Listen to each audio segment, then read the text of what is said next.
ошол жерден акчаны тапкан көп акчаларын, көптөгөн акчаларын жок кылыш керек да. Ал жок кылыш үчүн соопчулук ишке эмес, шайтандын ишине сарптап атат да. Мисалы үчүн эл эмне дейт деген келжиреген көбүнчө аялдар ушуну ойлоп таптыр.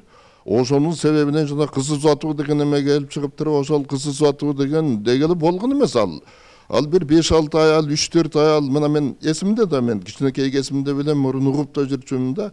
Бир нече аял эле узатып, тескерисинче кайгылуу болгон. Азыр тескерисинче кызынан кутулуп тажап аткансып, тескерисинче кылып ошону тойго айлантып алышты да, карабайсыздар. Бүт тескерисинче акмакчылыктын күчөгөн.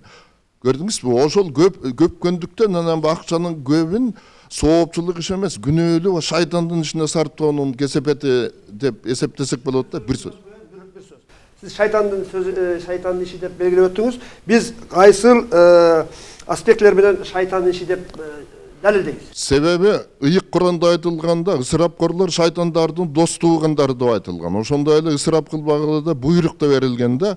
Ошол негиздерге таянып, Куранга жана хадистерде да көптөгөн ысырапкорлукка каршы иштер бар. Демек, ысырапчылык биздин элди кедейликке жеткирип атат да. Кедейликке жетип, тентип кетип, мына Жалалабадтын казысынын видеосу жүрөт. Бир тууганым айткан дейт, тойду жөнөкөй эле ресторанга өткөзбөй, мындай эле өткөз десем болбой, өткөзүп алып, баласы бар карыстан кутулуш үчүн аялын алып кетти эле дейт. Аялы күйөөгө тийип алып кете берди дейт. Мына ушул финал ушуга жеткирип атат да.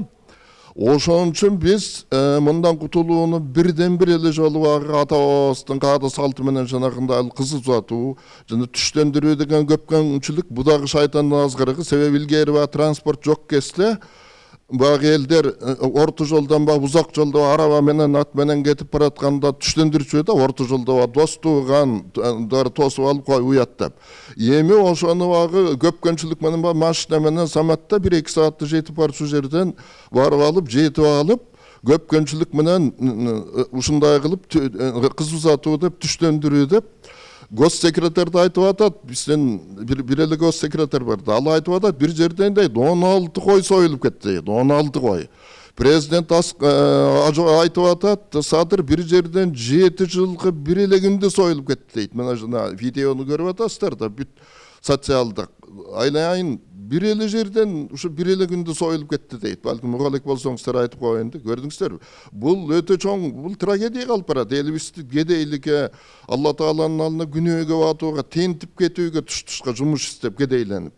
Статистика боюнча $2 миллиард бул Кыргызстандын бир жылдык кирешесине барабар деп чыкканда.